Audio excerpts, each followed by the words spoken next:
Je vais vous lire maintenant l'extrait de la dernière page de mon troisième livre, Autopsie d'une enquête, qui résume chirurgicalement mon affaire qui dure depuis 11 ans. Voilà ce que j'ai écrit au dos de mon livre. Autopsie d'une enquête, retour sur l'affaire de Ville. La pieuvre m'a enfermé de force dans un bocal depuis 10 ans, maintenant 11. À travers les parois de verre, rien ne m'a été épargné. J'ai vu les affres de l'enfermement carcéral où j'ai côtoyé un schizophrène tueur de femmes. J'ai vu mon image souillée par des articles mensongers d'un journal vendu, le Midi Libre, qui n'a de libre que le nom. Dans mon bocal, je manquais d'air, je suffoquais. Je ne respirais que la fumée noire de mes incendies, qui hantaient mes nuits dans mon bocal. Je craignais sans cesse pour la sécurité de mes proches. On m'a donné un gilet pare-balles pour me protéger des multiples menaces, d'un passage à tabac ou pire. Suite aux nombreuses attaques en référé, j'ai connu l'angoisse et j'ai vu la faim. Je l'ai même souhaité lorsqu'en avril 2015, j'envoie 17 SMS de désespoir à des journalistes, en disant que je mettrais fin à mes jours, le jour de la vente aux enchères de ma maison de famille, imposée par la Banque populaire, si un accord n'est pas trouvé d'ici là. J'espère que ces années difficiles seront bientôt derrière moi. Pour cela, il faut que l'enquête reprenne, enfin, sans qu'aucune piste ne soit occultée. Je rappelle qu'aujourd'hui, ma maison risque toujours d'être vendue, puisque je n'ai plus aucun revenu pour payer un crédit éventuel, malgré la proposition de la Banque de France d'une somme à régler. Voilà, donc je ne me laisserai pas faire, je ne me laisserai pas prendre ma maison, et je le redis, le jour de la vente de ma maison, je l'ai écrit, je fais toujours ce que je dis, je mettrai fin à mes jours. Et l'administration judiciaire en sera responsable, et les commanditaires de mes incendies qui m'ont ruiné en seront responsables également. Je vous explique les conséquences de 11 ans d'acharnement contre moi. Aujourd'hui, ma société a été liquidée. Je n'ai plus aucune activité professionnelle. Ma fille qui travaillait avec moi a donc perdu son emploi et par le stress et l'angoisse engendrée par cette affaire a pris 30 kilos. Dépressive, elle s'enferme en permanence dans sa chambre et n'a plus aucune vie sociale. Sa mère a subi l'ablation d'un sein suite à un cancer déclenché en mai 2014. Pour survivre, je vends les meubles de ma maison, qui est sur le point d'être vendue aux enchères. Je suis en surendettement. J'ai tout perdu. Plus de travail. Mon revenu actuel est 465 € par le RSA depuis 4 mois. Je rappelle qu'avant mes incendies, je gagnais 4 400 € par mois. Honnête citoyen, travailleur, tout allait très bien. 20 ans de travail partis en fumée. Et mon avenir est bien compromis. Ma famille et moi, nous devons être reconnus comme victimes et dédommagés de tous les préjudices subis et obtenir réparation pour retrouver une vie normale et pouvoir passer enfin à autre chose. Voilà tout ce que j'ai subi depuis 11 ans. Les coupables pour le début de mon affaire sont la société Serein, la société Foulon, protégée par Brigitte et Patrice Deville. Patrick Maté, Bernard Legras ont protégé le couple de Ville et Christian Porte a protégé le couple de Ville. Les principaux responsables de mon affaire qui relèvent de l'administration sont la direction régionale des impôts de l'Hérault qui ont couvert les 5 agents du fisc qui ont touché 25 000 € pour me faire contrôler à 2 reprises entre 2007 et 2009, où j'ai été d'ailleurs blanchi. J'estime responsable le Conseil supérieur de la magistrature qui a couvert le couple de Ville en les déplaçant simplement ou en mettant une retraite anticipée. Mais ils sont responsables et coupables de tout ce qui m'est arrivé, ayant fait les morts. Le ministre de la Justice ne pouvait pas ignorer tout ce qui se passait et les agissements de ce couple. Ils n'ont rien fait. Le ministre de l'Intérieur était au courant par le patron des RG, Marc Boix, qui savait très bien ce que faisait depuis des années ce couple de magistrats à Béziers. Ils n'ont rien fait non plus. Les coupables, les complices de mon affaire sont parmi 91 personnes déjà citées dans ce rapport. Toutes ces personnes sont responsables de leurs actes et devront en répondre devant la justice. Je ne peux pas croire que la justice laisse impunis ces actes. Je ne peux pas croire que l'on fasse tout pour que je mette fin à mes jours, que je craque, mais je sais que ça arrive souvent. Je ne peux pas croire que la justice empêche que les commanditaires de mes incendies soient mis en examen, arrêtés et incarcérés. Je ne peux pas croire que la justice couvre tous les agissements de ce couple de magistrats. Sinon, si c'est ça la justice, il n'y a plus rien à faire. On ne parle plus de justice, on parle de corruption généralisée.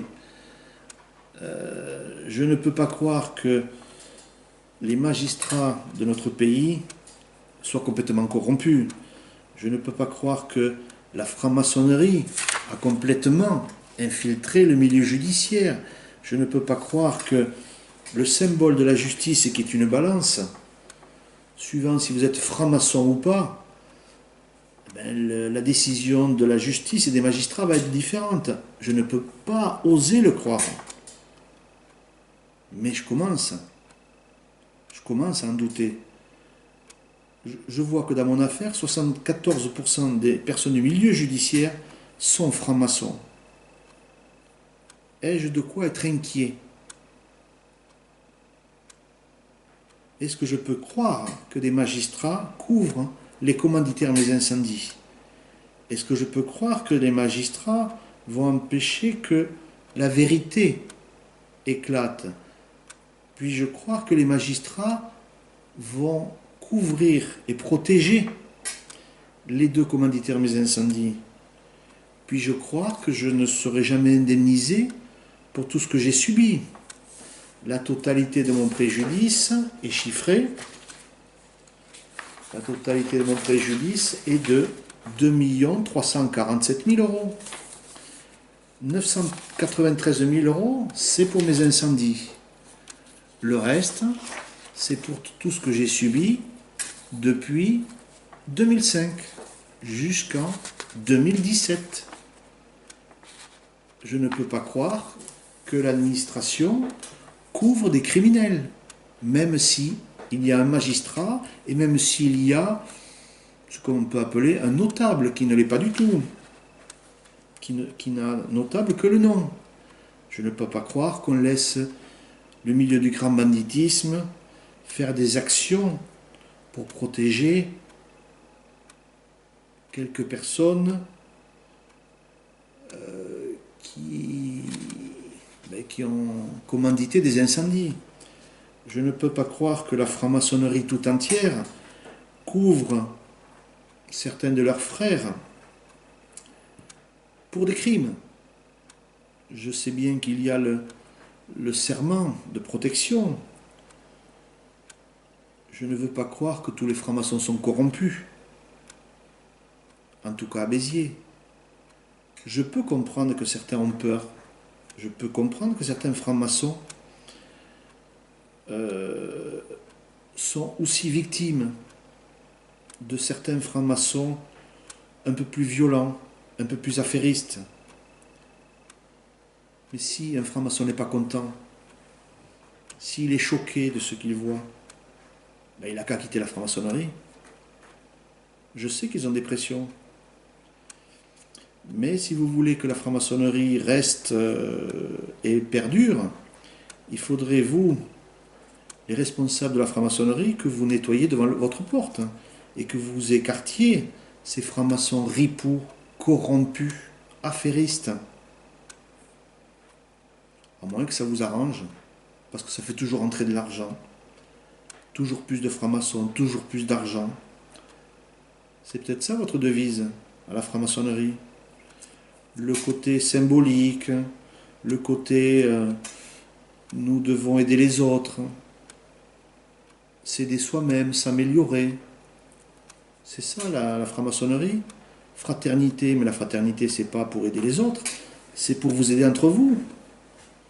Le symbole dans la justice, au-dessus là des tribunaux, liberté, égalité, fraternité, liberté. Liberté quoi, devant, pour ne pas aller en prison. Égalité devant la justice, mais c'est bidon. La liberté devant la justice, elle est fausse. Fraternité, que fait la fraternité dans un bâtiment judiciaire? Fraternité, c'est uniquement fraternité entre francs-maçons. C'est tout. Mais il faut l'enlever, il faut le dépendre là, des murs des tribunaux. Fraternité, c'est un symbole maçonnique. Rien d'autre. Hein. Je dis, ça suffit. Je demande que la justice fasse son travail, je demande que les politiques fassent leur travail, et je demande que les magistrats ouvrent aujourd'hui, très rapidement, une enquête contre les commanditaires mes incendies, avant que ma maison soit vendue aux enchères. Il faut aller très vite. Je ne vais pas me laisser faire. Je le dis, et on sait très bien que tout ce que je dis, je le fais. Donc je vous demande maintenant, à vous, les magistrats, d'ouvrir immédiatement une enquête contre les commanditaires mes incendies, qui ne sont que Christian Porte et Patrice Deville. Et je vous demande que l'enquête aille jusqu'au bout, et je vous demande que mon affaire aille également jusqu'au bout. Ça suffit, cette corruption de certains magistrats. Ça suffit d'utiliser les milieux du grand banditisme pour régler des petits problèmes personnels, impliquant toujours des magistrats. En tout cas, dans mon affaire, ça suffit de laisser Christian Porte tranquille alors qu'il a commandité des incendies. Il a demandé à des gens du milieu du grand banditisme de me nuire à plusieurs reprises. Ça suffit de protéger Patrice Deville, qui a quand même menacé, preuve à l'appui, ma fille et moi, de multiples menaces. Voilà l'attestation d'un témoin qui était là à chaque fois. Ça suffit. Je dis maintenant, stop. La justice doit passer. Mon affaire doit être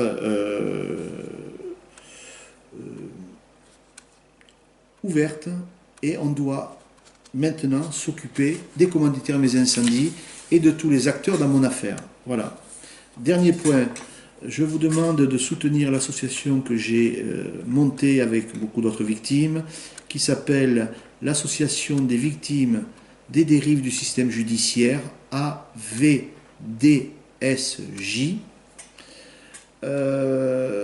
et qui lutte contre la corruption dans le Biterrois, qui est le reflet de toute la France d'ailleurs, d'après des témoignages inquiétants et nombreux. Nombreux sont les avocats qui abusent leurs clients en dépassant par négligence calculée les délais de prescription et en donnant des conclusions tardives. Certains greffiers peu scrupuleux perdent parfois des pièces compromettantes. Des auxiliaires de justice complaisants bâclent des expertises. Tous ces abus de pouvoir, délits d'initiés, conflits d'intérêts se trouvent dans certaines professions ou institutions telles que magistrats, juges des tutelles, avocats, notaires, huissiers, liquidateurs, experts judiciaires, promoteurs, agents immobiliers, syndics de propriété, architectes, assureurs, banquiers, maisons de retraite, tribunal de commerce, SAFER. La franc-maçonnerie contrôle complètement le milieu judiciaire. Cela suffit. Aidez-nous à combattre cette corruption qui gangrène notre société et broie des familles entières, ruine de grands nombres de citoyens, de leurs biens, pour en faire toujours profiter des réseaux locaux, francs-maçons, corrompus. Aidez-nous par un soutien financier, car pour combattre, il faut des moyens en permanence. Adressez vos dons à l'ordre de l'association AVDSJ,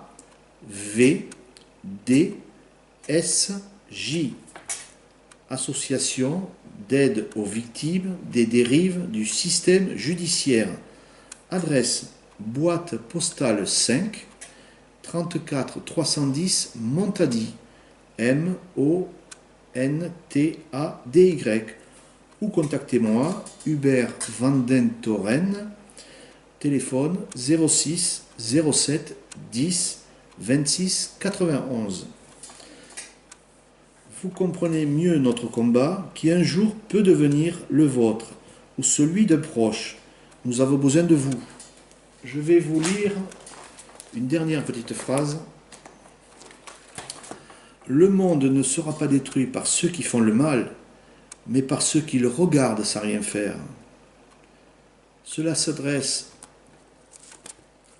à tous les gens qui savent et qui ne font rien. On peut faire bouger les choses, on peut changer les choses, mais il faut que beaucoup de gens se retroussent les manches. Voilà ce que j'ai à dire aujourd'hui. J'espère que ce que j'ai dit va servir, va aider les victimes et que mon affaire va avancer, car dans peu de temps, dans quelques semaines, si rien ne bouge, ma maison sera vendue aux enchères et je ferai, parce que je serai obligé de faire ce que j'ai écrit au dos de ce livre. Voilà. Donc j'espère que la justice va enfin démarrer, se réveiller et faire son devoir. D'accord? Et que la franc-maçonnerie ne va pas empêcher que la justice passe. Ça suffit. Il y en a marre de cette merde de franc-maçonnerie. En tout cas, dans mon affaire. Ras-le-bol, ça suffit. Cette société secrète qui m'a pourri la vie depuis 11 ans à ma famille et à moi, qui a permis que je sois incendié, je dis stop, ras-le-bol, il y en a marre. Voilà, j'en ai terminé aujourd'hui.